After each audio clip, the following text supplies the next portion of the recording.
Welcome to the Prospect Warehouse Podcast. This is your host, Tim Kanak. You can find me on X at Fantasy Aceball. And today, Milwaukee Brewers brought in number one Brewers fan, Matt Morris, the other side of the Dynasty Dingers. I tried to reunite Dynasty Dingers on this pod. And Doc, I was texting him. I'm like, you got to come back on, man. We got Matt coming. We got to do like a reverse Dynasty Dingers pod here. And he was just like, not possible. I have way too much family in town, so I'm out. So unfortunately, no Doc, so no Dynasty Dingers reunion, but that's okay because I think Matt maybe will be happy to not have to deal with Doc shenanigans on a podcast for once. So you can find Matt on the X at Matt_E_Morris.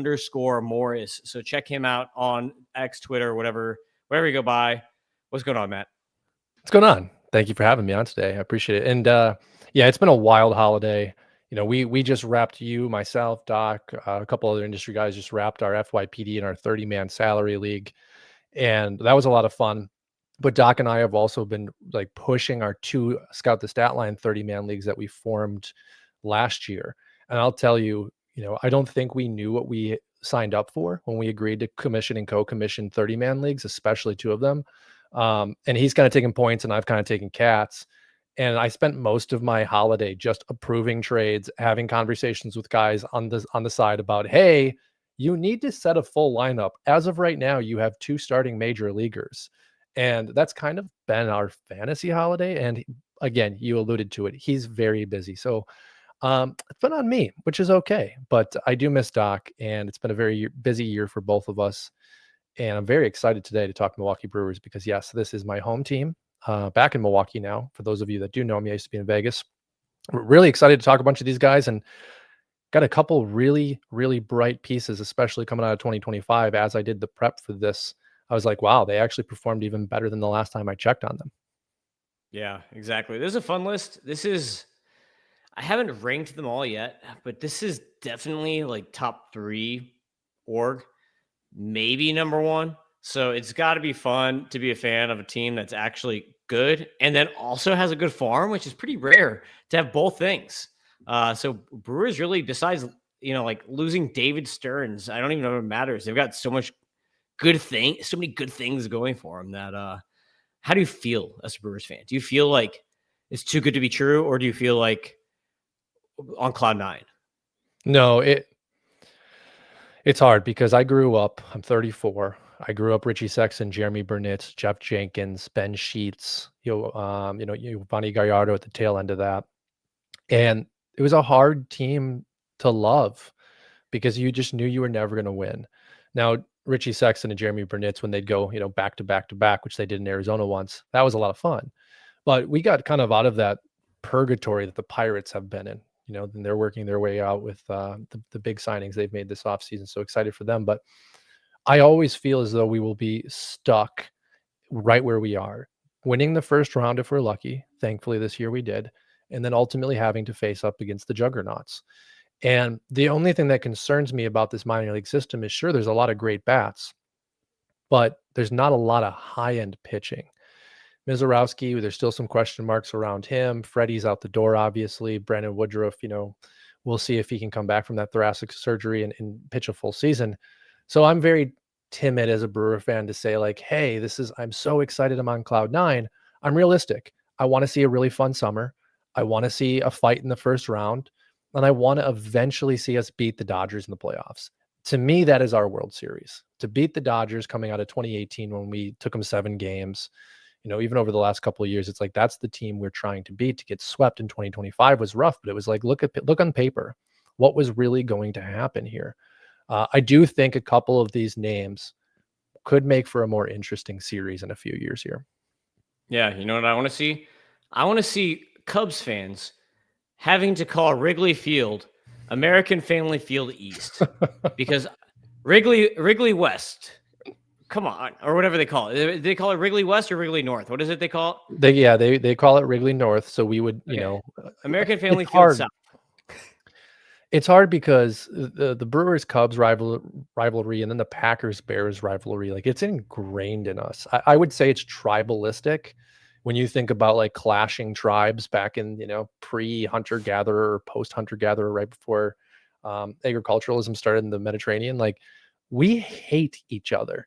But yet you can also sit down and have a beer and like talk whatever if there's not a game on. But it's a very toxic rivalry. And I think this year in 2025 with both sports has only continued to grow that rivalry. And I actually think from a sports perspective and a dollar attachment, this is really good for both cities because now the fan bases are traveling, more money's flowing. But I don't know if we'll ever get to Wrigley South. I won't be going to Wrigley, I'll tell you that. Yeah, you don't want to have to go pee in the trough. Exactly. Yeah, and drink old.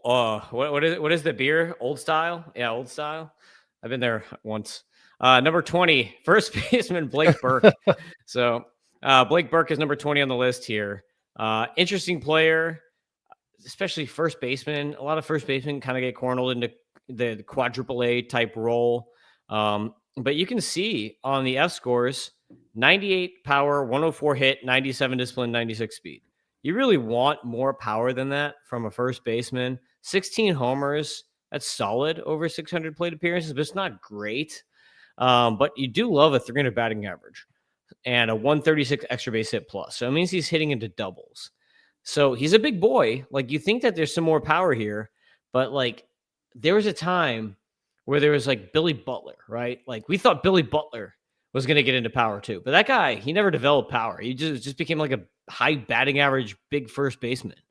Is that Blake Burke? And I'm not, that might be a weird, one of those mental tricks because Billy Butler is a BB and Blake Burke is a BB initials wise. So I don't know if that's like a mind trick on myself comparing those two guys, but like, what do you think about Blake Burke here as a Brewers fan? It's fascinating. I think everything you said is correct. The only piece that I just don't know what to think of his profile is started the year at high A, 95 games, 5 home runs. Okay. No power. We could put a few slap hitters into that category, but gets promoted to double A in 37 games, has 11 home runs and hits 300 with a 377. I mean, what changed? I don't know. I haven't been watching Biloxi this year and I didn't keep up with the Timber Rattlers. But that's really encouraging for me coming now into 2026. It's like, was it an adjustment? Did it click? Like double A for me, and we'll talk about this through a number of these players, is really like, that's where you prove from a former collegiate hitter perspective, okay, I have made the transition. So I think there is more power here. I think it's probably major league 20 home run power. But the 11 home runs in 37 games is room to be excited. I think a number of these guys are buy low category for the Brewers, and I would be buying Blake because I do think that's enough for me to say, hey, there's something to get excited about. And the last piece I'll bring up is Abimelec Ortiz. He's been an up and down prospect over the last couple of years. The power kind of zapped a little bit over a couple months. Average fell. All of a sudden he seems to be back in the graces because some of the numbers upticked again. I think there may be a trend here where you could get really good value buying now and even selling him maybe in May or June of 2026, having more asset return than you give up for him today. Yeah, that makes sense. So he did have 20 home runs in college, but as Doc likes to say, metal bats, doesn't matter. So but yeah, I like Blake Burke. I think is double A as a 22-year-old straight out of college. That's pretty interesting. He's at least working his way up. And I think that there's a major league caliber player here, which is very rare for number 20 in these system rankings. So again, just that's how good the Brewers system is that if your number 20 guy can be a potential major leaguer, pretty interesting. Number 19 is Coleman Crow. And this guy has been on 3 teams already in his minor league career, which is crazy. He started with the Angels, went over to the Mets, and then now with the Brewers. And he was actually like kind of interesting, like really good with the Angels. Mets acquired him. Then he got hurt. And then he actually had a really nice season this year, Coleman Crow with the Brewers, like kind of out of nowhere because he was like not really a prospect. But pretty interesting dude. And I tried to find video of him because I was going to throw some video up of him. But all the video Matt, was from like 3 and 4 years ago. It was all when he was with the Mets or the Angels. Like, I could not find any Brewers video of him whatsoever. And I'm like, what is going on here? I mean, like, yeah, he's only 6 foot, but look at these F scores: 111 stuff, 120 control, 114 FERA. All of those are excellent. We have even pitch level data here because he made it up to where we get pitch level data. AAA is not a lot, 130 pitches. So I think he made 2 appearances there, probably his last 2 starts of the season or something like that before he looks like he got hurt. So it might have got dinged again here. But a 2.32 JA ERA, really good F scores. Where are you on Coleman Crow? Yeah, I mean, when we think about especially pitchers, right? We've seen the Jobs and the Painters and the Skeens and these 21, 22-year-olds come up and have a lot of excitement. But I've always wanted to target the guys that are kind of 24, 25, making their debuts, still moderately struggling a little bit. Think back to Corbin Burns when he came up in Milwaukee. There was a really bad second season. I want to say his ERA at the major league level was around 7. And it takes time to develop for people at different stages. I think Coleman Crow still needs development. That short stint in AAA, the numbers look bad. Again, short stint. You can't put anything into that. But on the course of the season, pitched well. Now, he is 24, I think going on to 25 in 2026. And age to level matters for me, but also I'm very mindful that pitchers develop at different times. I think he's going to have an opportunity in the Milwaukee organization to at least be a really strong bullpen candidate or a trade piece, which a number of these guys could be. But I mean, the numbers you're putting on screen line up to what we knew as fans when he was acquired, which was he was going to be a control guy. The question for me is, how does that translate if there's not an opportunity in the starting rotation to the bullpen? Can we see that that stuff play up even more so? Because that's what you really want to provide value for fantasy, and that's ultimately what these players want to provide value for their careers, right? They want to be sought after. So I think, at 19, that kind of just shows you that, hey, it could go either way. But Crow, again, another buy low guy. Like, I don't know many fantasy managers that are looking at him as, hey, he's going to be my future SP3 in a 30-man. He is meant to be depth in big, deeper leagues. And you can probably add him with the idea, hey, his underlying numbers look really good. It's more or less, does he have the opportunity at the major league level? And does he then develop and capitalize on that? Crow's body stature, I don't love. The 6 foot guys, just something about me that brings extra concern. And we'll talk about that with Logan Henderson later on. But I do like to monitor that. I like to keep body as a very key piece when I'm stacking organizational depth in fantasy. If I have, 20 out of 30 of my guys are all lower stature, in my opinion, I am taking on a little bit more risk because the arms may not have as much to hold up to. It's just, again, personal perspective. Yeah, for sure. A couple notes on Coleman Crow before we move to the next player here. You could see, interestingly, in his AAA stint, he threw his curveball as his primary pitch. That curveball, 27.3% swinging strike rate, is outrageously good. And he's throwing that for a strike 61% of the time. That's insane command of a breaking pitch. And this breaking pitch is an over 3,000 RPM curveball. So really nice curveball. The cutter might be better than the fastball. See, the cutter has a much higher swinging strike rate, and he's throwing the cutter for strikes 60% of the time. His four-seamer, only 30%. Again, this is a small sample size. It's only 2 starts, but it kind of goes fold and fold with what we've heard about him in the past. And another nugget to move on before we move on from Crow is that he was added to the 40-man. They didn't let him get to the Rule 5 draft. They added him to the 40-man.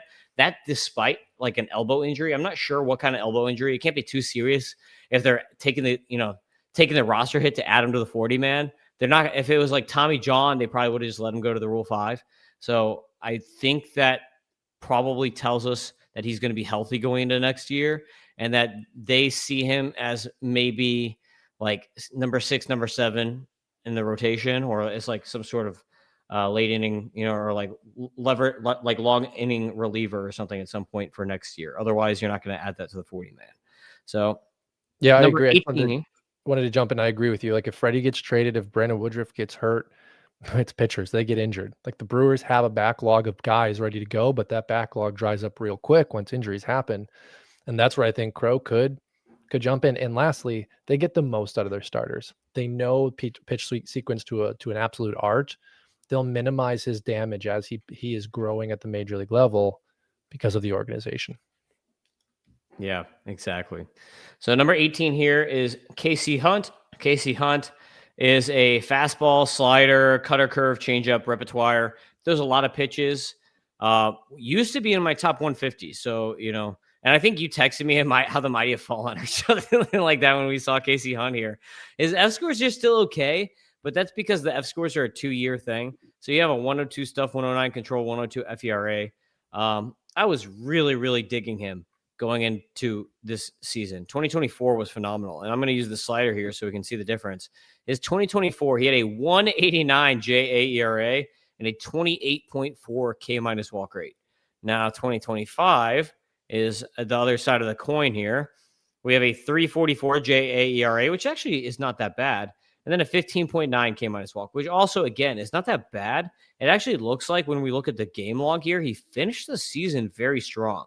He got off to a bit of a rough start here, but actually, let's, for fun here, take August 9th, which gives us a good final month. So his final month of the season, he had a 22% K minus walk rate through 7 starts. So he actually did finish pretty strong.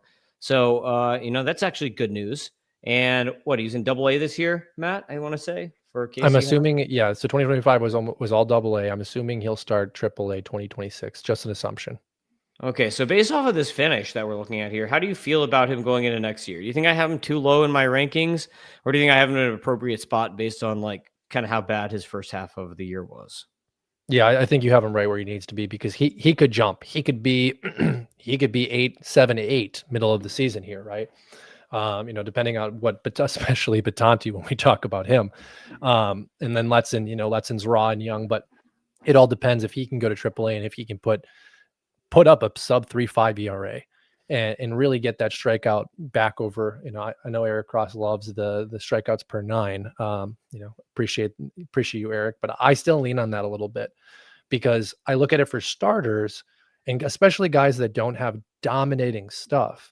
You look back at 2024, that was 12.3 strikeouts per 9. 2025 was right at 9. That needs to be floating above 10, in my opinion, for him at 25 years old, age to level, to really have a chance to break through with the big league club. And you said it, the last 6-7 games of his season were good. We don't know what these players go through on a year-to-year basis. Look at Xavier Isaac and the interesting information that came out about him. Like, stuff happens, life happens. But at this age, 2026 is kind of like the last year for us prospectors to really say, okay, there's some shine left. I think he's a great buy low because from where he was to where he is, you're automatically recouping assets there. And there is still a chance that he could wind up in the Coleman Crow basket of who the Brewers turn to when depth starts to dwindle. We'll see. 2026 is a big year for him. AAA. I do think there's absolute opportunity for him to get back closer to his 2024 numbers, but I don't really see anything more than an SP5 at the major league organization level here, unless he continues to develop. My question is how much development is left? Yeah, that makes sense. So let's get to, and it's funny because you said, oh, there's not a lot of pitching here. Hey, we're going to hit like a bunch of pitchers right off the bat. Number 17 is Ethan Dortche's. He was a 10th round pick from 2024. And this is like one of these lovely pop-up prospects, just like Casey's Hunt. 6'5", 215 pounds out of high school. And probably the reason he fell so far in the draft is that his velocity was only like low 90s. He's still kind of mostly low 90s on the fastball. But at 6'5", he's getting a ton of extension. And one of the things is he already has 5 pitches. So like a lot of these younger guys out of high school, when they were first picked, they might have like 2-3 pitches. They might have 2 good pitches and then one that they're like kind of working on. But he has 5 pitches that actually are like semi-decent. And yeah, of course, you would like to see more velocity. But this is the thing that I see about Dortche's is that he is only 19 years old. He has plenty of time to add velocity. It's not like who is maxed out on their velocity at the age of 19? Very, very few people. Probably only the guys who blow their arm out at 19 and never fully recover are the guys that max out at 19. So Ethan Dortche's is a very interesting name. And I want to see, like, out of these pitchers, do you think I have these guys all in the appropriate order thus far? Okay, I think that's a great question because I would take Thompson 15, Dortchy 16, Harden 17, and only knocking Harden because, again, age to level. We haven't seen Thompson at the professional ranks, but coming out of Vanderbilt, second round pick, love that. Dortchy's is really exciting. I think everything you said is accurate. And I think what's interesting too, when we look at these pitchers, the Brewers clearly have an organizational target. Take Mizorowski out of the equation. They like guys that can control the ball, have great stuff that they can shape and maneuver and execute properly with, through the minor leagues and as it gets to the major leagues. But Milwaukee steers away from the 97, 98 mile an hour throwers. I don't know if that's because automatically there's assumption that control is weaker with those guys. If injury is higher, which we do know, you said that.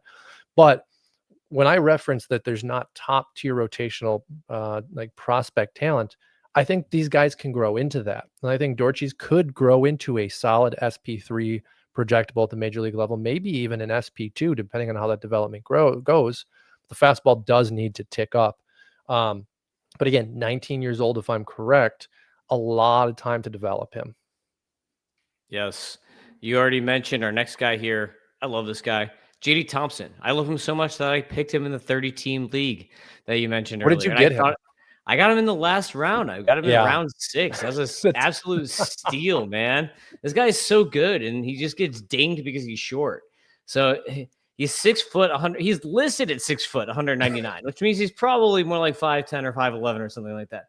But he's an absolute stud. He had a 24.2 K minus walk rate in college, less than 8% walk rate, 121 whip. I'm a huge JD Thompson fan. He's got a mid-90s fastball. He's got a really good slider, curve, changeup. This is just he's your next Logan Henderson you're looking at here. So I'm going to I love him so much, I'm going to throw some video up as you talk about JD Thompson out of Vanderbilt. And also Vanderbilt pitcher, how do you sleep on Vanderbilt pitchers at this point in time? Like Tennessee and Vanderbilt just continue to pump out so many good players, and Wake Forest, don't sleep on those players. Those programs are elite. They're better than they're better than many minor league development systems, I would say, at this point. Yeah, and I think what's really important here is the left-handedness. And I know that sounds crazy, but when we look at the Brewers organization, Gasser is up now.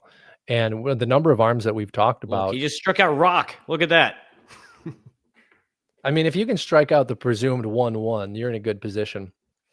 I think I also just enjoy the fact that when you think about collegiate arms, you have to also think about, as you mentioned, the program they're coming from and the development path they were on. How does that development path that they were on line up with the development path that they will then be on?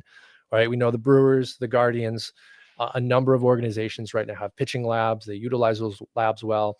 It's going to be a very easy transition for JD Thompson as he enters an organization that does things very similarly with metrics and focuses on spin. The body type for a lefty for me doesn't as much concern me because I think traditionally we're looking at more of a craft. Take Skubal out of the equation, take Crochet out of the equation, right? Those guys are absolute studs. They throw high velocity. I don't think we should be looking for that from Thompson. I think we should be looking for him to fall into what Milwaukee does well, and that is getting him to execute his pitches at a high level. What I don't know of Thompson is in college what his ground ball rate was, but I'm guessing it was higher than most left-handed pitchers. Yeah, it had to have I mean, he had a 4 ERA, but it's SEC metal bats. It's like it doesn't really, matter at that point. Strikeouts were still good. Whip was okay. Second round pick, and this is what you did in again from a fantasy perspective here. I absolutely love in deep leagues, 20 or 30 manager leagues, hammering these guys in the 4th, 5th, 6th round. If you can get a couple of these collegiate guys into your organization, you're likely to have them have good returns early in pro ball. That means you can trade them again for a higher asset. And if you're lucky, you land on a guy that comes out and absolutely just knocks the door down and you hold on to him. But I think he will grow fast in this organization, and I wouldn't be surprised for him to be a top 10 prospect for the Brewers mid-season, maybe June. Yeah, this FYPD was sick for pitching talent. Like I tell people, and I love the pitchers at the top, but I tell people all the time when they ask me for advice, I recommend trying to get a hitter in the first round because the pitchers for the whole rest of the draft, the college pitchers, are absolutely fun. Even the high school pitchers, there are tons of good pitchers out of this draft class. Number 15 is Tyson Harden. So Tyson Harden is like a phenomenal command guy. I'm going to throw his F scores up right here. He's got a 99 stuff, 120 F control, 105 FERA. So you can see here 4.2% walk rate over 2024 and 2025. So because he was drafted in 2024, so his entire minor leagues, he has a 4.2% walk rate. Is absolutely ridiculous through the whole thing. So I'm a big Harden fan, I think, because like his stuff isn't as good as Thompson's, but the reason I have him ranked higher is proximity. He was in AA this year, so there's a good chance maybe he pitches a month in AA and then comes up to AAA. But he's gonna be 24 next year. He's close to the majors, and this type of high command guy is the type of that guy that has a really neat transition into the majors and could just be kind of like a sneaky, really good back end starter for you. Like he could be your next Parker Messick completely different pitcher, righty versus lefty, whatever. But like, that type of guy who's like going to pitch to a low whip, command his pitches, might not be the sexiest for strikeouts, but he's going to get the job done and he's not going to kill you along the way. I think Harden's an interesting guy for those types of reasons. Maybe he's a Jose Soriano or just one of these really underrated, like ranked 60 to 80 pitchers or whatever that you get in fantasy that is like right between the cliff where it's like, okay, once you walk off this cliff, you're going to get extreme volatility of maybe you get a ton of strikeouts, but they could also get, throw up a 5 ERA for you. Yeah, you nailed it. I mean, I think there's another name we're going to talk about here in a little bit that I actually have in my notes kind of similarly, which is when we think about Roto, and I'll use Roto as the example here because, you're really playing against that volatility. And, you have your minor leagues, 20 to 30 manager leagues again.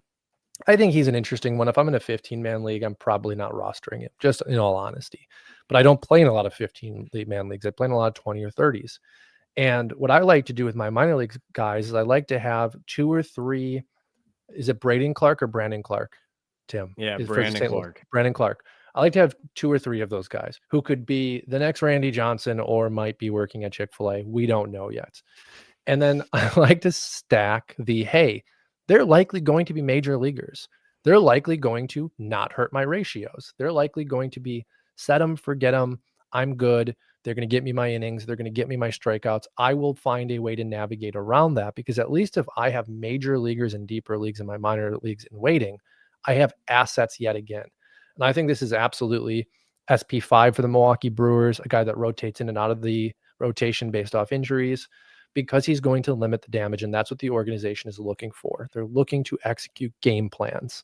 And he fits in line with that. Now, the question on all of the guys that have his profile is, well, does it actually work at the major league level? The numbers look good so far. We don't know yet. We need to see what he does in AAA. We need to see what he does at the pro level. Well, I don't think there's necessarily a reliever here. I do think there is a major league starter for organizations. Does he stay with the Brewers? Not sure. But that control, again, right in line with what the organization likes, that should get him an opportunity. Yeah, for sure. Number 14 here is Josh Adamczewski, who's probably a top 10 prospect in like almost every organization, but Brewers are so deep that here he is in number 14. And so I'm going to pull his F scores up because they're all really good. Because I already know that people are going to give me flack for having this guy at 14, but I'll tell you, he's getting right now a lot of helium from Arizona Fall League. All the Arizona Fall League guys are going to catch a lot of helium. But there's just a lot in this system that I like. So it's not like I don't like him. It's just that I think that there are better players for fantasy upside than Adamczewski because I'm not really sure on the power speed of really like where he gets ultimately. Even though for F score reasons, we have here 118 power, 103 hit, 108 discipline, 99 speed. That's interesting. A 118 power for a guy of this build. I don't know really how much power he's going to get into. We can see A-ball. He completely demolished A-ball. Over 1,000 OPS, 5 bombs, 150 extra base hit plus. High A, a bit of a struggle bus, right? But I mean, yeah, he was young for the level. He was transitioning levels at 20 years old. I know he lit up the fall league, but that's Arizona where there's no good pitchers and you've got altitude on your side. So I'm just not really sure what to expect from him from a power standpoint. Like, I think he's going to have a really good hit tool plate approach, but I'm just not sure power speed, like what he ultimately turns into. What do What do you think about Adam Zuski? Like, how high are you on him? Would he be top 10 Brewers for you? It's so hard because, I mean, 4 home runs in 20 games in the AFL means, to me, it means nothing. You said it right. Like, Keston Kjerstad also went out there and looked like Barry Bonds, and now Kjerstad's fighting for playing time. Jose Brusinho, I think, was 2024's MVP. We know he had raw power, but he went out and put up great numbers. But I reference this because in 71 games in 2025, he had 5 home runs. So he had 4 home runs in less time, significantly. The power, for me, it may develop. He might be a 10, 12, maybe 15 home run guy at the major league level. For him to provide value, it has to come from the gap power. You have to allow that on base percentage, which we saw in 2025 at 420 across all levels, hit around 370, 380 at the major league level. Like, there's opportunity here for him to be a second baseman of a pro team. The power has to tick up a little bit more, but he's got to continue the skill set he has. And then from a speeds perspective, you're not talking about a Luis Castillo here, right? I mean, 15 stolen bases in his minor league career over 3 seasons. Like, he is absolutely a hit tool guy. I'm fascinated to see your F scores with the power numbers that it has on there. Is it also including AFL, or is it just minor league campaigns? No, that's only minor league campaigns. So that's not going to include AFL. And a big part of what goes into this is exit velocities, which we don't have for him Okay. because the Brewers play in Arizona. They don't play in Florida. So we don't get Florida State League data when they're in A-ball. And then we don't get any real exit velocities until he's in AAA. So we don't have exit velocities. So what this is going to take into effect is going to take into effect angles, and it's going to take into effect like literal power numbers, like how many extra base hits and stuff like that he's getting. So it will take into effect though angles. So like home run, fly ball rates matter. So does line drive rates. Like, we don't want guys hitting the ball on the ground. If you hit the ball on the ground too much, it's going to ding you in that power F score.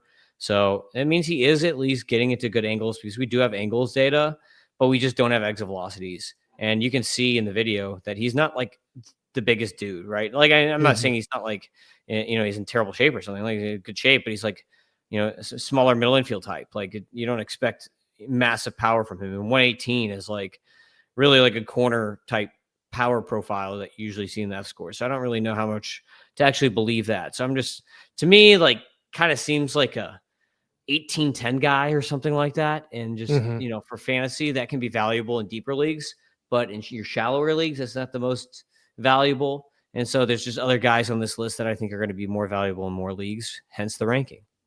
I agree with you. And I think context too. Let's project 2029 here. Jesus Mate, Pena, Churio, Contreras, or Cuero. Like, it's going to be a good lineup. His job is probably going to be more of a facilitator than it is a guy that's really going to put up the damage numbers. Now, the runs may be great because of this lineup. Will the RBIs? I doubt it. He would be a perfect, 2-bat in a lineup.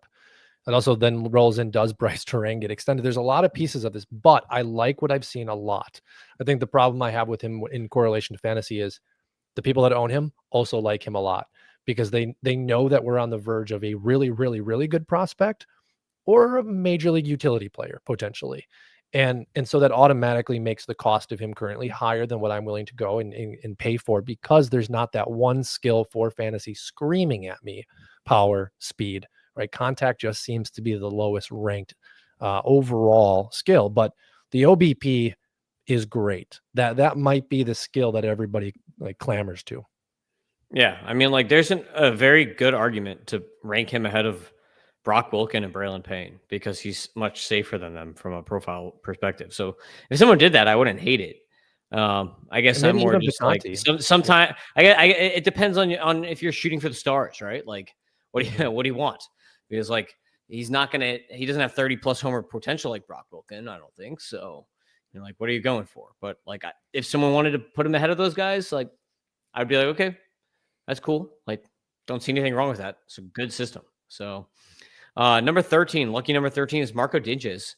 So yes, catcher at 13. And I think it's well worth it, because he has shown a lot of power from the catching side here. So throwing his F scores up, a 115 power, 100 hit tool, 107 discipline, 90 speed. So really good hitter here. 136 age adjusted WRC plus.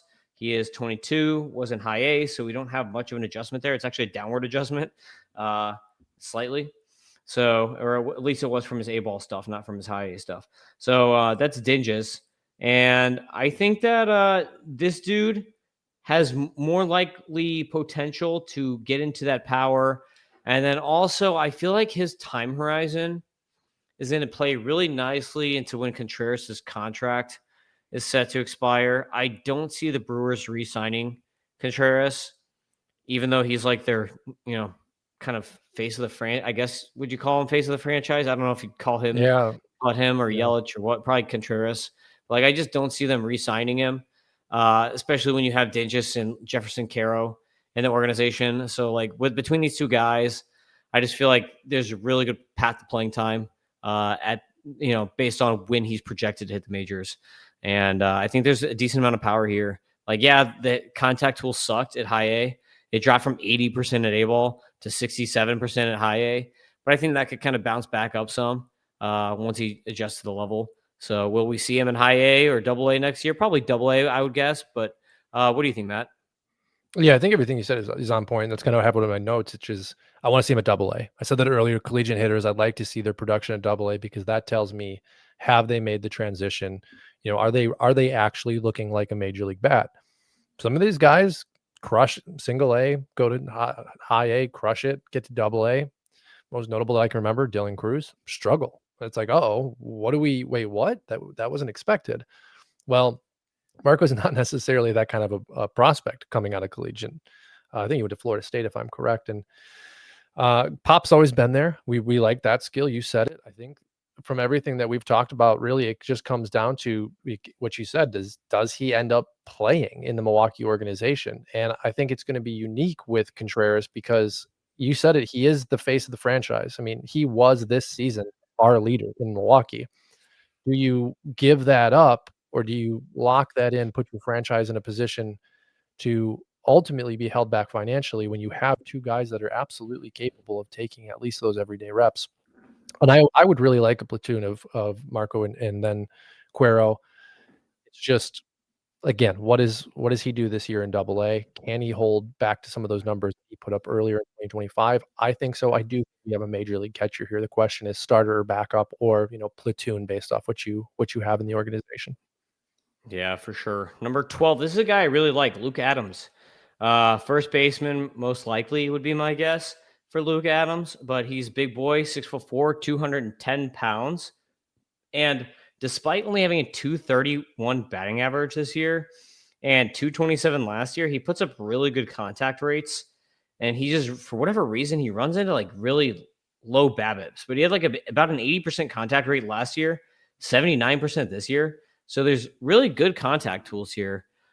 Just super interesting how we are not necessarily getting like high averages 2 years in a row from a guy who has good contact. And it's not like he's a lefty. It's not like this is a Max Muncy thing. So I put showing video on the screen if you're watching on YouTube, but and of course, first thing in the video is him getting beamed. So thanks, Fangraphs. So I mean, like you can see, this dude is huge, and he's a righty, and most righties who can run a little bit are not going to run into low BABIPs because he can run a little bit. 10 steals this year, 28 last year. So pretty interesting profile. How much will he run long term? I don't really know. It could be maybe like a Josh Naylor situation where he's running like 8 to 10 steals because he's done it in the past. And then 1 year he just jacks 20 for some reason, like just because he wants to. Will Myers, right? Will Myers wanted to steal 20 the 1 year and he did it.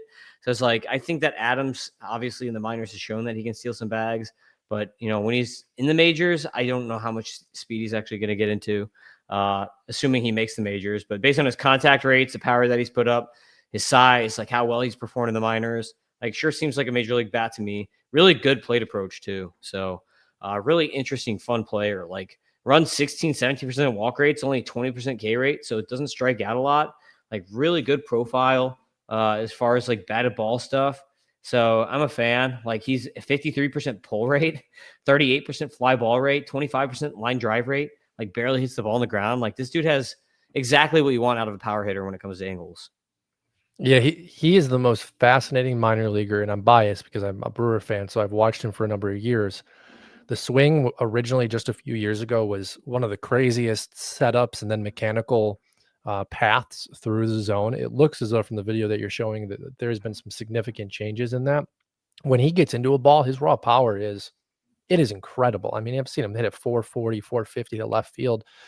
The problem is, as you said, he's just not tapping into that enough. And I don't know if that is the patience in the approach that he has at the plate. I mean, his OBP throughout his minor league career is jaw dropping, but the power numbers with his size and with his raw power just haven't translated. And then you said it, the averages also, they hover around 220, 240 at best. And you just wonder, like, how does that fit into a major league team? Sure, if the OBP hovers around 380 or 400, like that's a player you want in your lineup just from an on-base perspective. But I don't know what to think of Adams. I've never really seen a profile like this with also knowing the body type and the projection that could come from that skill. I've been waiting year after year for his profile to more or less sure up and tell me exactly what he is. He is truly an enigma. That's what I have in my notes. This guy could be a major league all-star. He also could never make it at the major leagues because, in my opinion, he needs to actually become more aggressive, which takes away from his absolute best skill, which is his approach. I'm fascinated to see how that balance works out this year. Yeah, only a 32% swing rate. That's really, really low. That's very like Lars Nuparian or Emmanuel Rodriguez if you want another prospect comp. So yeah, get the bat off the shoulder more. But you see a 123 discipline. He's not getting caught, looking on strikeouts. So that's the good thing. Unlike Rodriguez, who's running 30% K rates with similar swing rate numbers. So Luke Adams, 158 age-adjusted WRC plus because he was 21 at AA this year. So interesting stuff. Number 11 on the list is going to be the recent draftee, Andrew Fisher. So he was the first-round pick for the Brewers this year. Still not top 10 because the Brewers are so deep, number 11. And this guy is so interesting. Did you know that he played at 3 different colleges? He played at Duke as a freshman, Ole Miss as a sophomore, and Tennessee as a junior. So literally 3 years in college, 3 different colleges, 20 home runs as a sophomore, 25 home runs last year. This dude was a freaking beast. His average was above his BABIP. I love that. I love when I see that. Like Mike Trout is like the only player in the MLB that I would see consistently with like higher batting averages than the BABIP. And it's like, how does that even happen? You just like will that into existence. But he had a short, little small sample size, 311, 402, 446. So I'm not really sure what kind of F scores we're going to get on him. But he was really good in his little sample size here.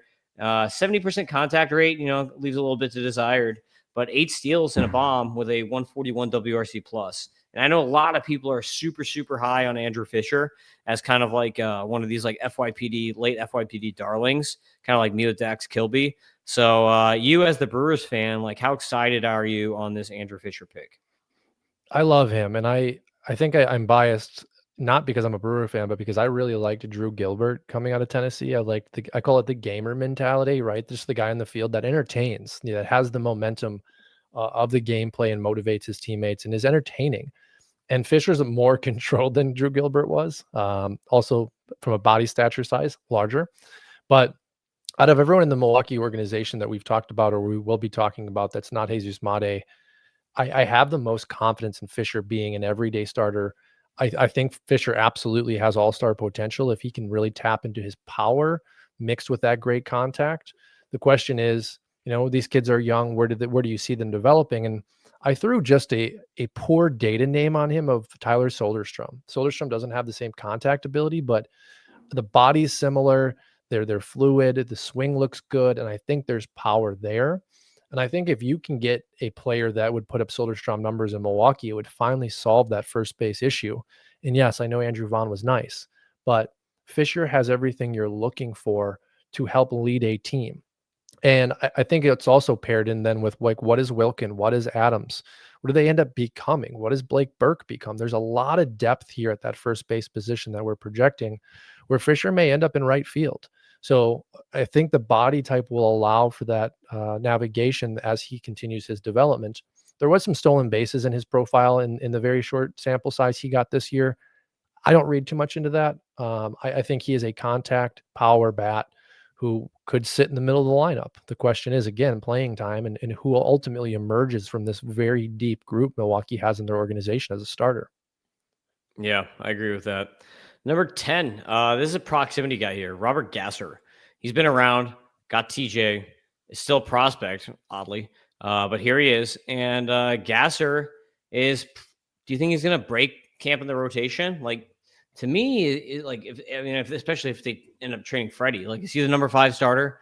Or is he going to be like kind of built up this year in long relief or in the bullpen or something? Returning from TJ before they try to condition him back into a starter.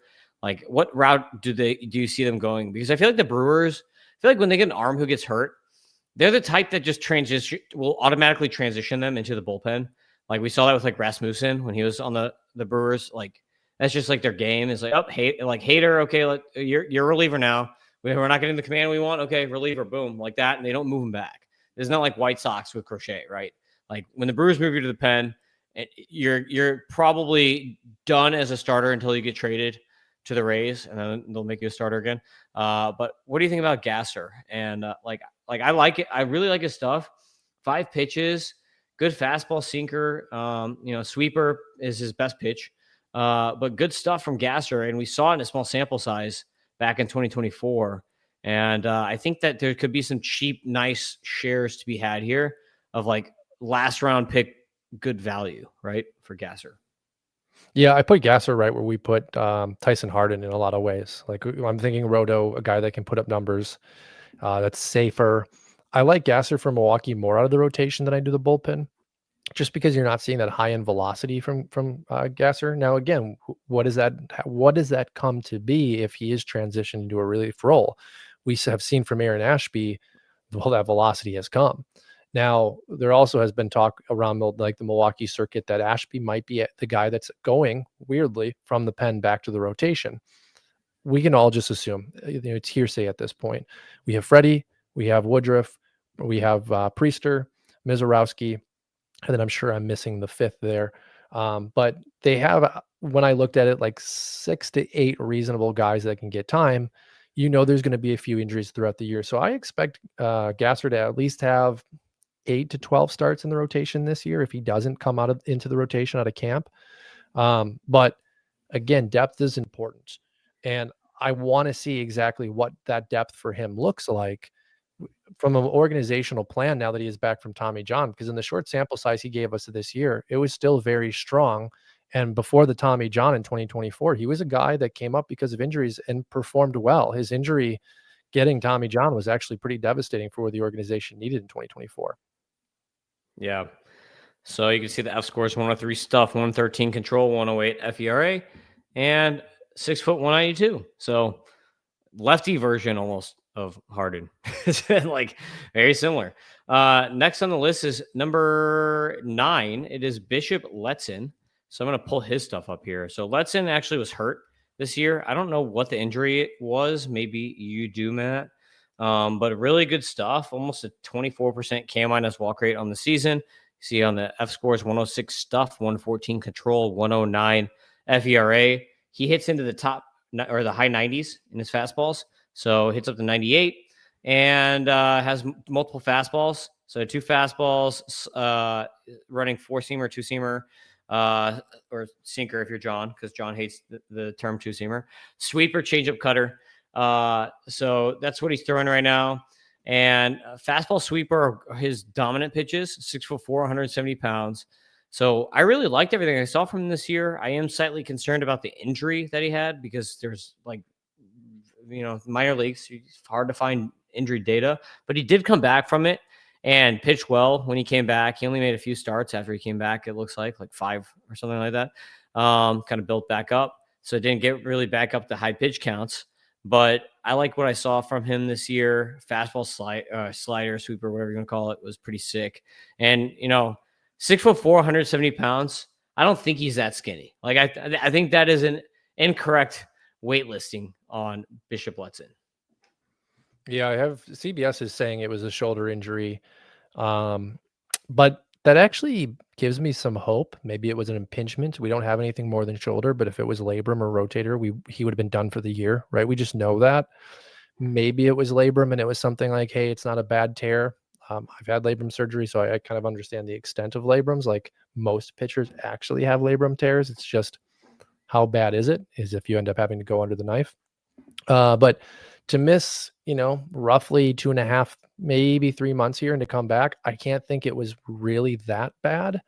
So that gives me some encouraging signs. And I think out of all of the pitchers in the Brewers organization, this is the one guy that I'm like, hey, there could be SP2 here. There could even be SP1. We just don't know yet, but he has the velocity to come to the major league level and really take a top of the rotation spot if he continues to develop.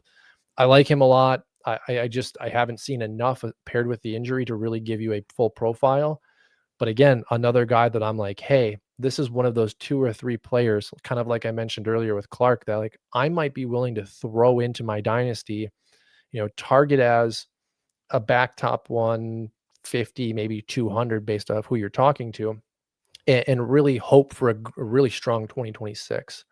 Where do you have him in your overall rankings? Or if you don't, where do you think he would fall just off the top of your head?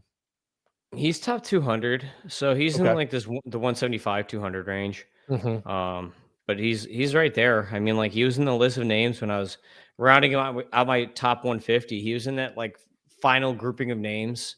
So if I had done a top 200 instead of 150, definitely would have been in there. Yeah, and it's interesting. I watched a little bit of video on him before we jumped on today because I really wanted to see how his stuff was moving. Does it list out him as having a slider or curveball? Did you say it was a sweeper that is his dominant too? Yeah, it's a sweeper. Okay, But it depends on whatever you're looking at is and how it's going to get it classified. sure. So yeah.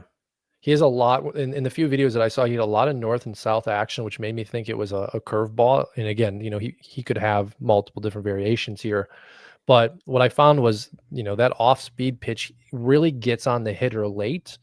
And I really enjoy pitchers that have that ability because for me, it means less times that they're going to leave it for a potential hang. When it gets on the hitter late, I've usually seen that be mislocated where it's a fouled off. And that sounds crazy and it's a silly thing to notice, but when that break happens later, I know that I can trust them to have limited damage as opposed to a guy like Jose Barrios where his ball breaks, almost halfway to the plate and the batter can identify it. Well, he's got really like what you would almost call the modern arsenal with all these fastballs, since he's Mhm. throwing fastball, sinker, and cutter. So he's basically got 3 fastballs, and Yep. then the cutter acts as a bridge pitch against his sweeper.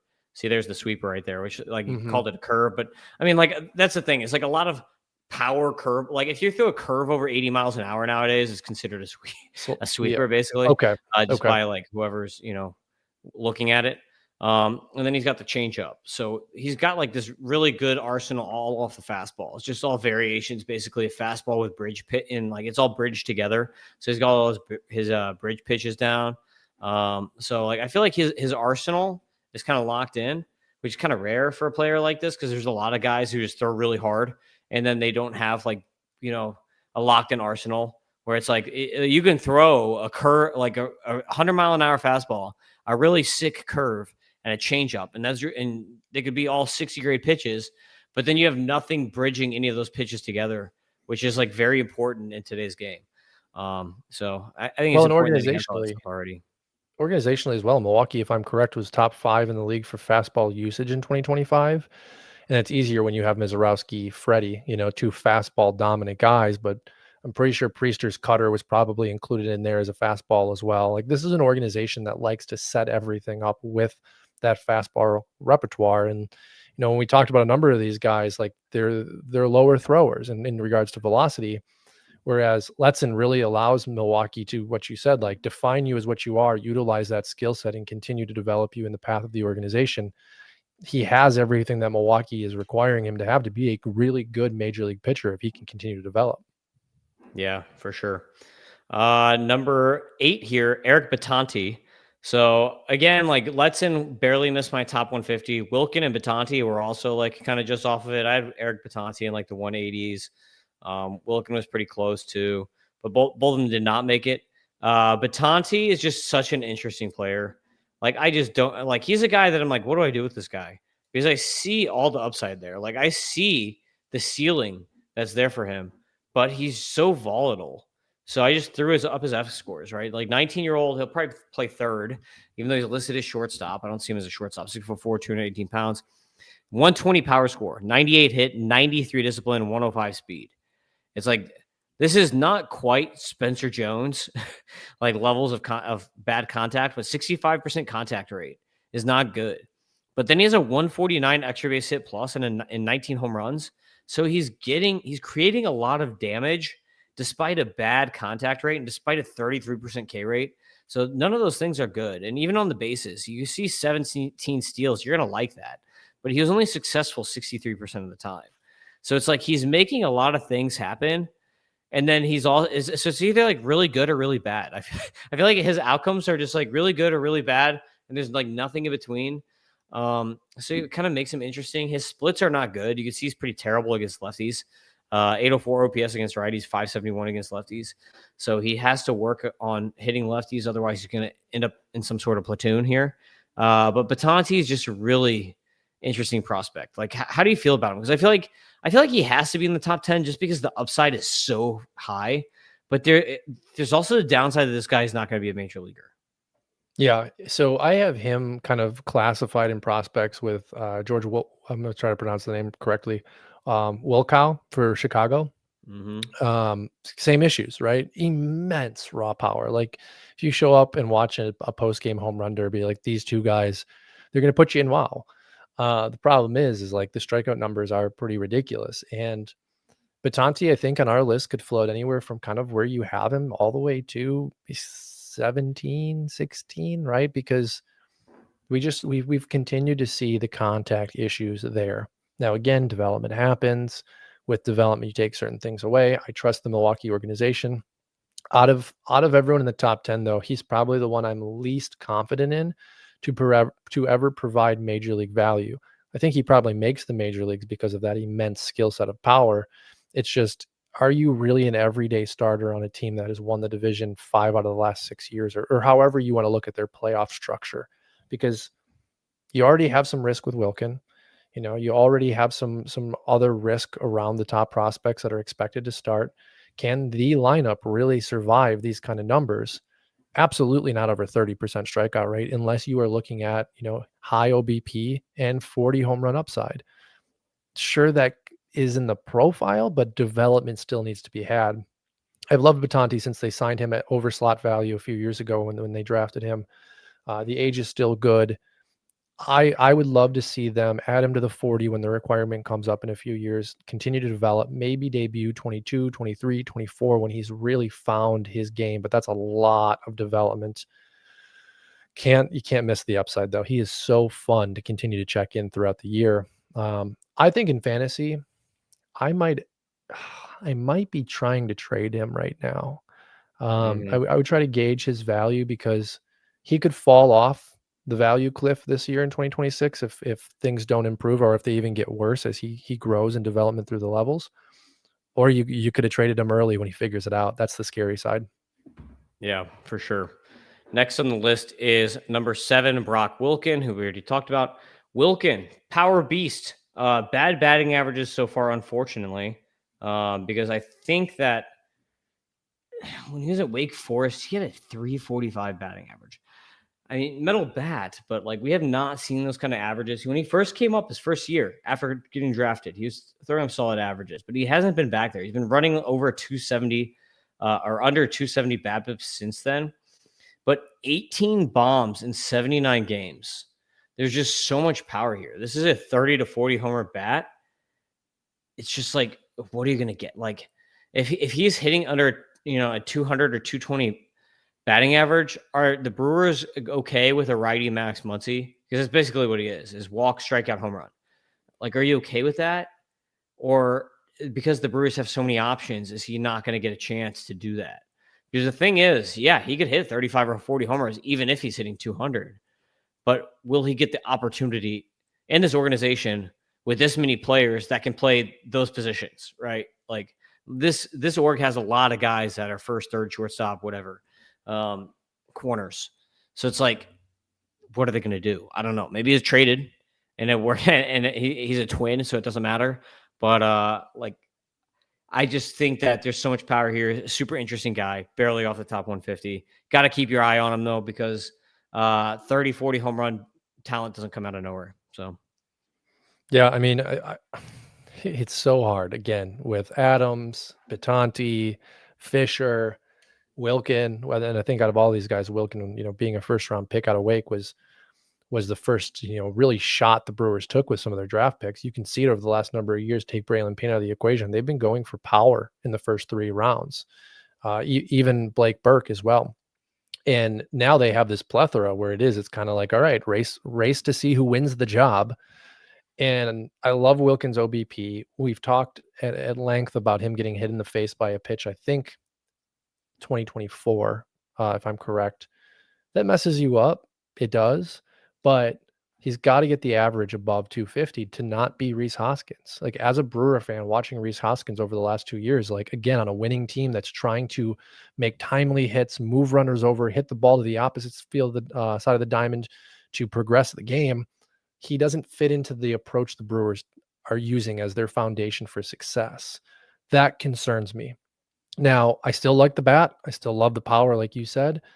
I had Wake Forest, his numbers looked good. So all I can assume is, hey, now that you've transitioned to Wood, your BABIP just sucks. You may not have that exit velocity that we see from Ellie or some of these top players that allows their batting average to automatically grow higher because they just hit the ball so hard, so consistently. But again, he got hit in the face. I think 2026 will really be the test. Does he improve? Does he continue to develop? Or is he kind of just that Max Muncy Rhys Hoskins? I do think there's a buy low opportunity though, because it's been a number of years since the draft. And again, only a couple of years, but he isn't what people expected him to be.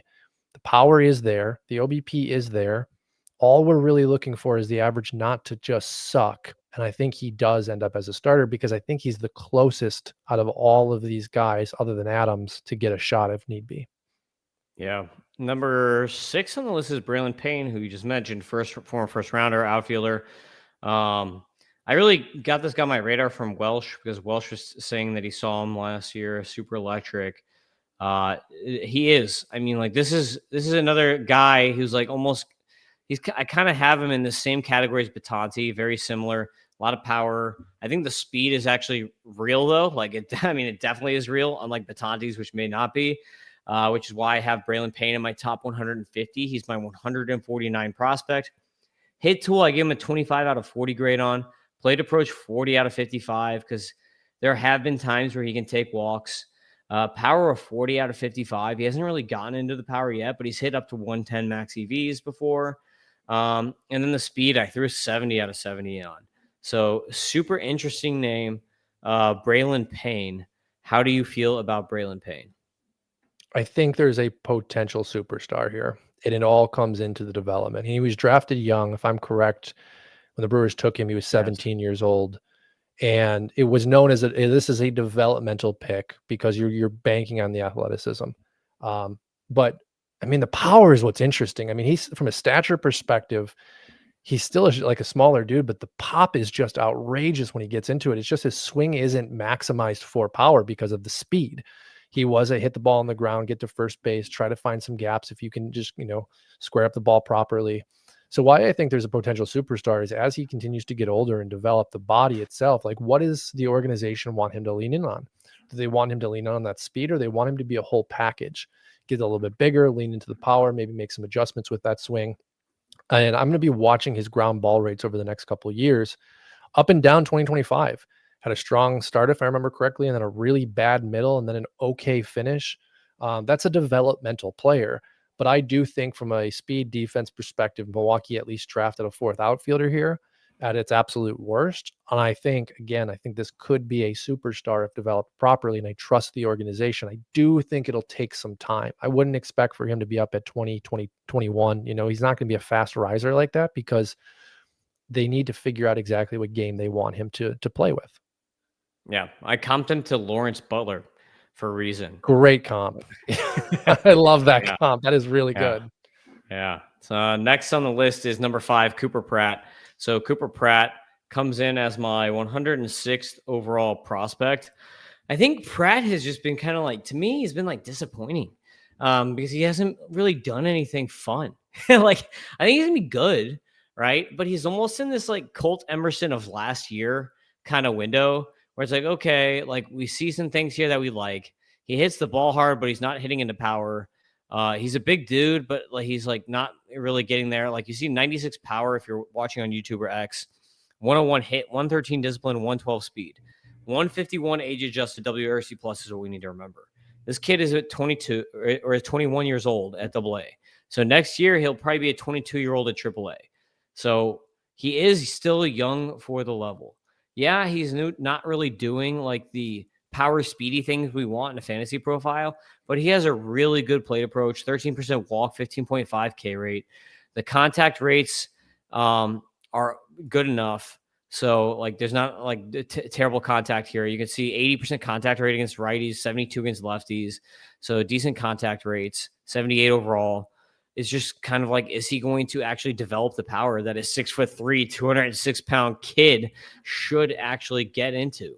Like, that's the biggest question. Because we have seen sometimes these guys just never get the power, right? So, like, do you really want like Nolan Shanuel at shortstop? Like, because that's kind of like what he's looking at like right now. But I mean, the thing is that the power is just, it's still in there. It's just like, will he ever tap into it? Yeah, and it's interesting you say this. So I have a few pieces of thought. What I'll start with is I am just starting to build this into my own philosophy, and what that is drafted age. So if I'm correct, Pratt was taken at 18 in the 6th round, signed over slot, but he has an August 18th birthday, so he turned 19 that draft year. No big deal, but he was already physically developed at that time. Your hope was, okay, you're going to get into the power, as you mentioned.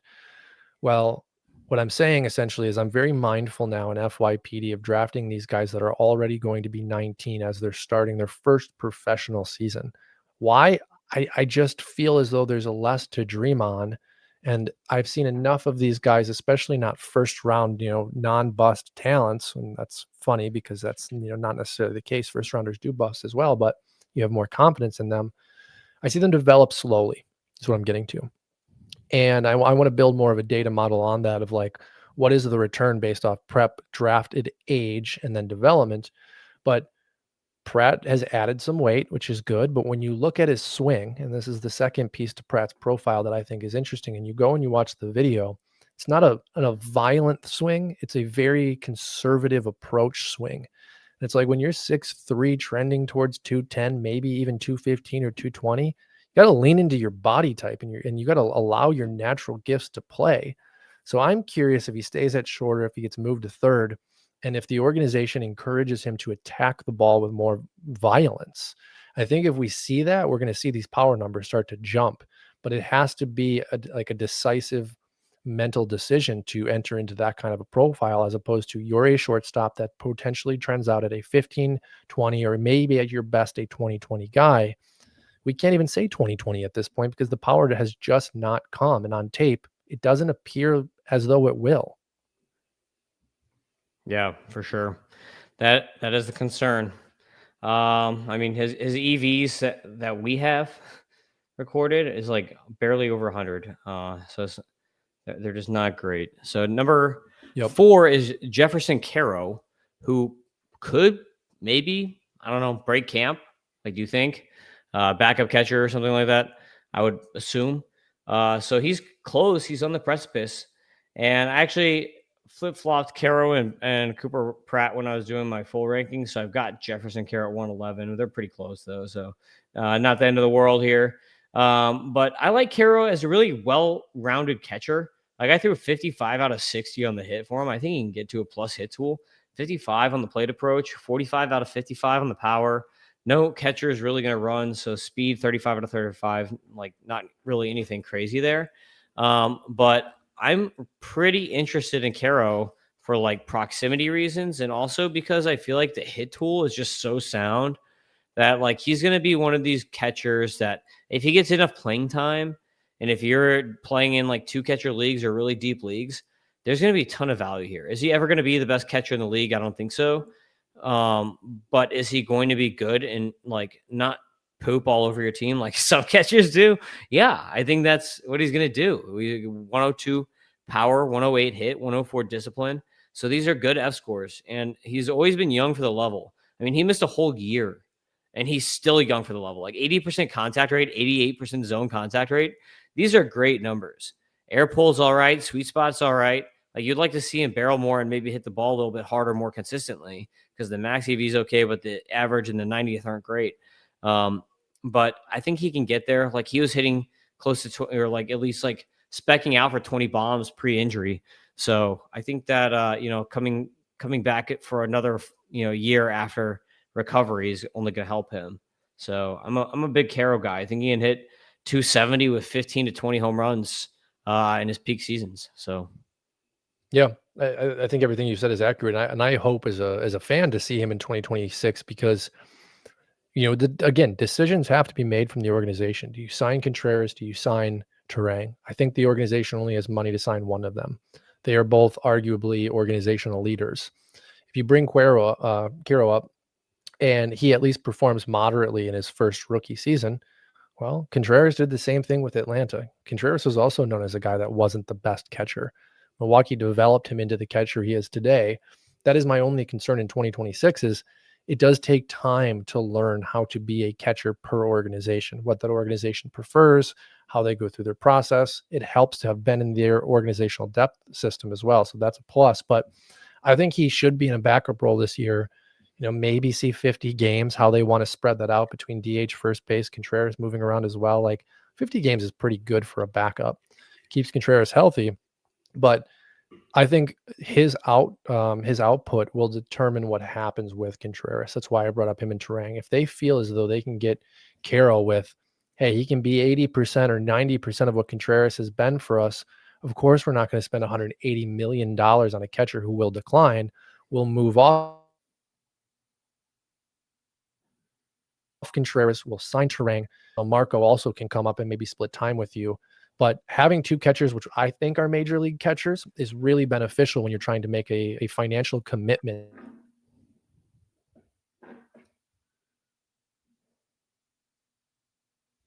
to one of your star players.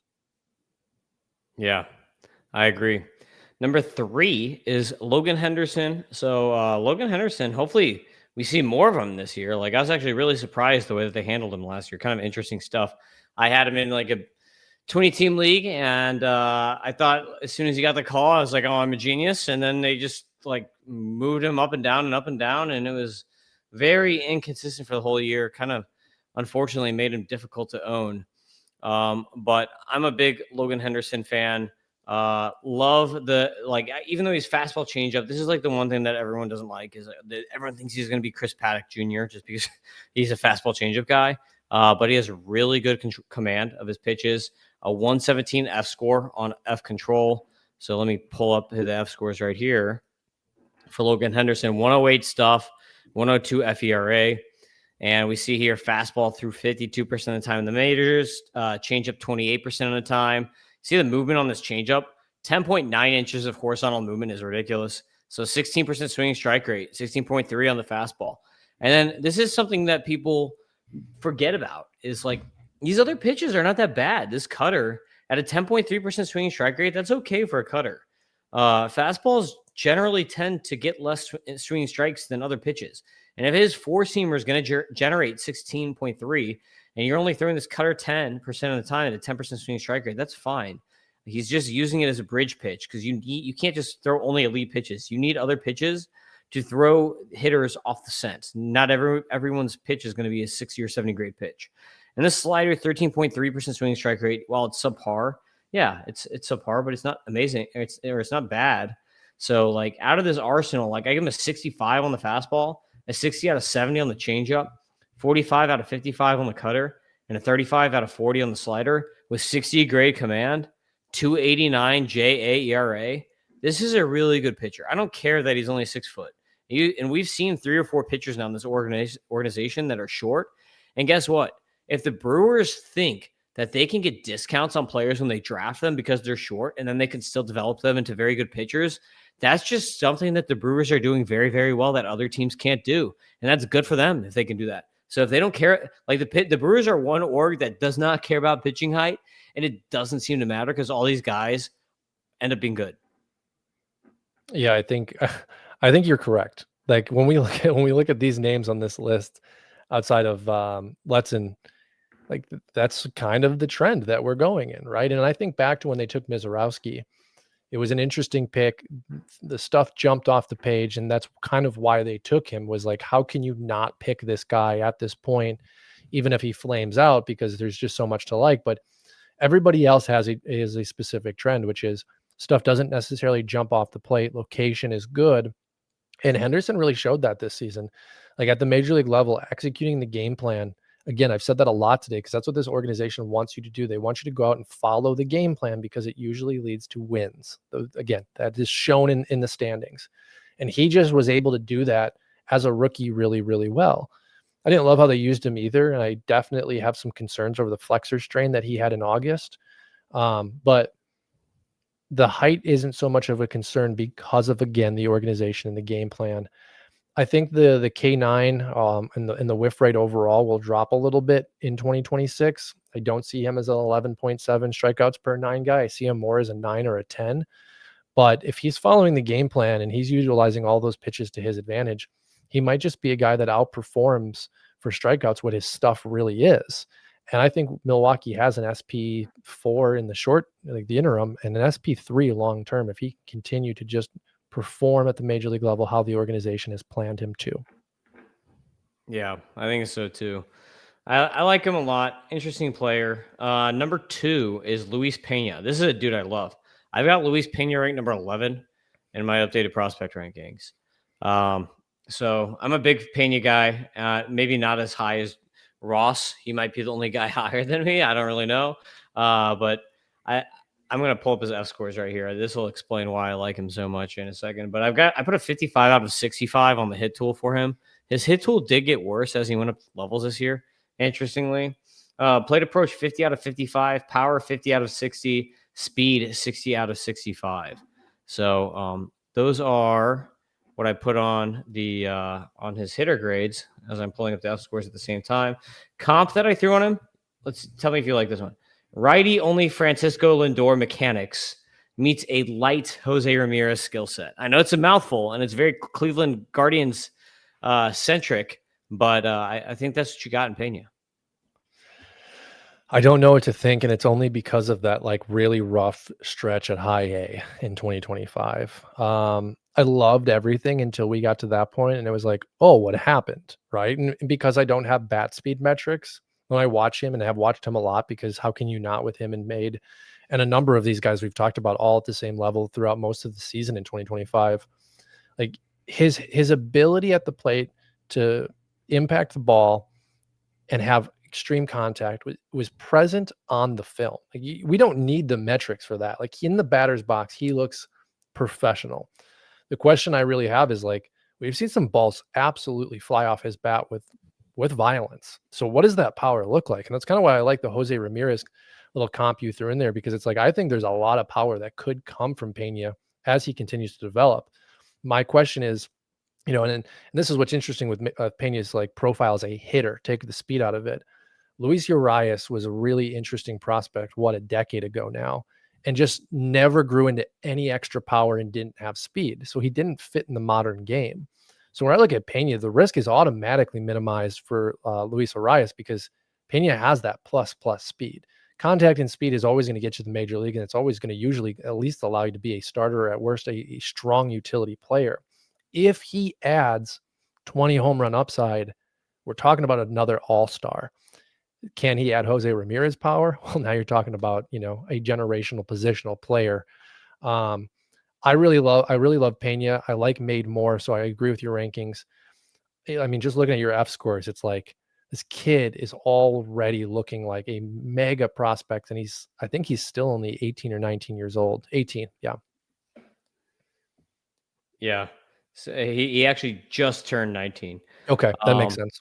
Yeah, but obviously, like anyone who sees a 44 steal season, that's going to catch your attention. But really, what really does it is the contact rates on top of that, and then there's hidden power here. So one thing to keep in mind too is he only played in 96 games.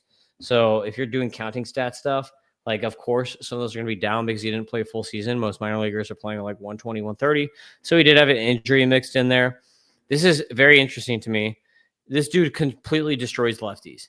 337, 378, 614 slash with 5 of his 9 bombs against lefties. So he had 5 of his 9 home runs in 90 plate appearances against lefties, 4 and 327 against righties. So a lot of that power is coming against lefties.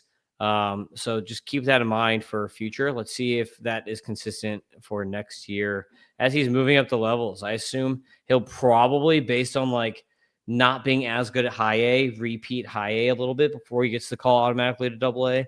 But the Brewers can be pretty aggressive with some of these guys sometimes. So maybe not. You know, like didn't Jackson Churio, did he even play triple A? Didn't he go straight from double A to the majors?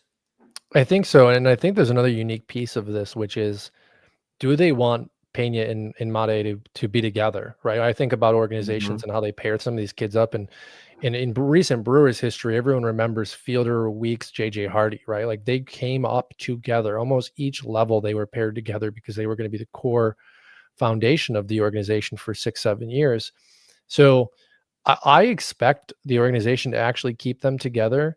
And I think Made will probably start at double A. I wouldn't mind if you threw him in high A for April.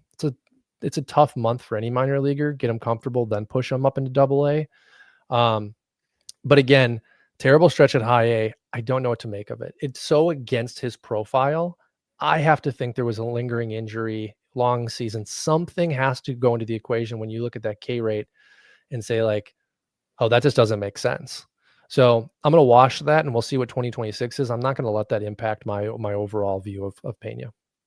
Yep. Number 1 on the list and my number 7 prospect overall is Jesus Mate.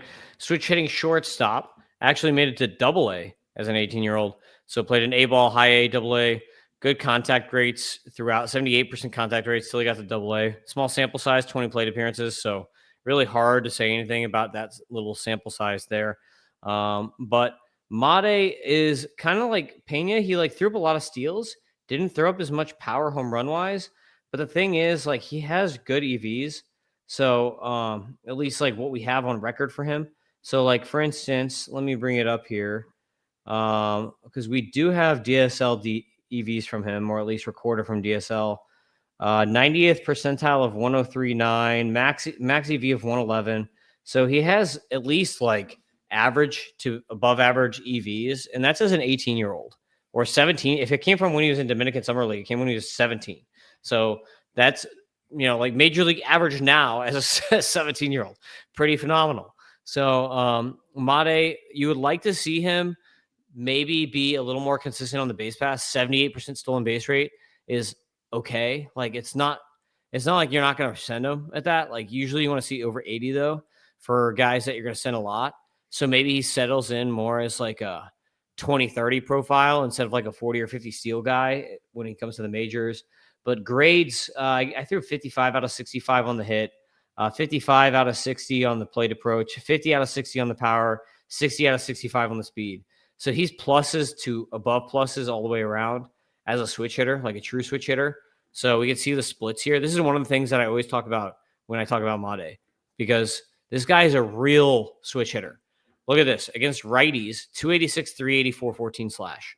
Against lefties, 292, 387, 427 slash. Like basically identical slash lines, lefty or righty. Like you never see that. You always see with switch hitters, there's like one good side and then one that's like barely passable side as a switch hitter. Yeah, but he's like great on both sides of the ball. So Mate, you know, like he might be a number 1 prospect at some point in time, but big fan of Jesus Mate, obviously, as pretty much everyone in the industry is. Yeah, I love everything you said. And to me, when I'm looking at Mate, he'll be 19 in May. So, you know, younger, I think almost by half a year than Pena. And this will be a really interesting test for us as prospectors. We all fell in love with Connor Griffin in 2025, and rightfully so, I think. numbers jumped off the page. Speed was outrageous. Contact was above where we thought it was. You could see the power projections. Well, Jesus Mate's 2026 should really be what Griffin had in 2025. That's where the age lines up. Mate's a year younger than Griffin. So what we could see from Mate if he starts in high A or if he starts in double A and he just tears the cover off the ball should be almost more excitement than what Connor Griffin got this year because, again, he's younger. I think that'll be a fascinating comparison when we look back on 2026 and what Mate does, if he can continue this prospect deliverance that we've been seeing so far since the DSL. And you threw a Lindor out there a little bit for Pena. Like, I can't really give Mate a comp other than Lindor. Switch hitter, profiles that has the ability to deliver on both sides of the plate. Defense, I don't know yet. I haven't watched enough of his game film to really say, hey, that's absolutely a major league shortstop. But that's at least what we've been hearing is he's good enough to stick. And in 2026 will also really depend on, in regards to where he's going to be in 2027, is that output. I really want the Brewers to be patient with him, whereas Jackson Chourio, they rushed. And we've seen Jackson Chourio put up great numbers in the postseason, but he is still developing as a hitter in the regular season. It's kind of up and down. The longer you give Mate and Pena, for that matter, I think the better they will be day one at the major leagues, which is important to Milwaukee because every game they're counting dollars and cents for when they have to either trade you or extend you. And, Pena just having so much ability from both sides of the plate, I expect him to fight for that number one overall prospect end of 2026. So the question is, who puts up better numbers in 2026? Griffin, Mate? It's going to be fascinating and enjoyable to watch if Griffin isn't promoted on day one.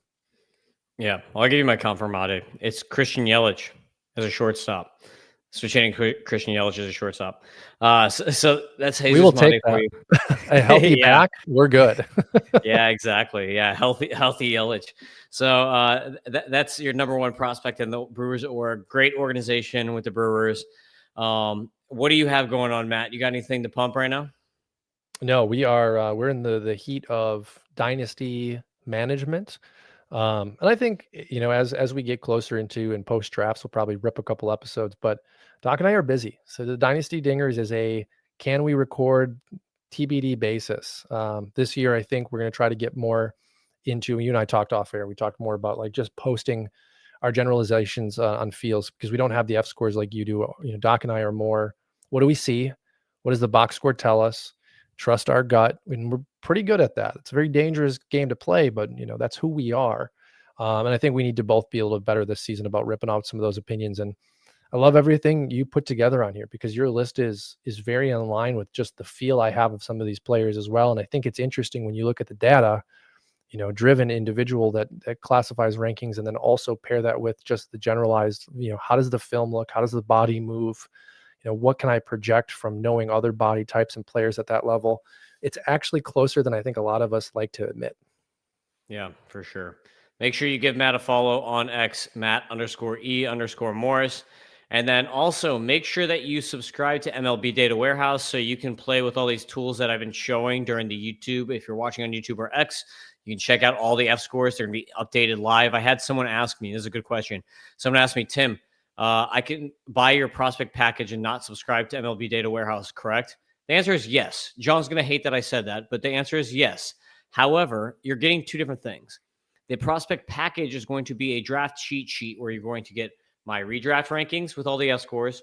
You're going to get the 3-year dynasty rankings with all the F scores and my 5-year dynasty rankings with all the F scores and all my prospect rankings. So you're going to be getting all these things, but it's a one-time purchase. If you have MLB Data Warehouse, you're going to be able to play with these things in season and get the F scores as they're updated live in season. It's not a one-time draft thing. So that if you want to get on top of hot guys before anyone else in your league and get on your ads and stuff like that before other people, this is MLB fantasy baseball is not just the draft.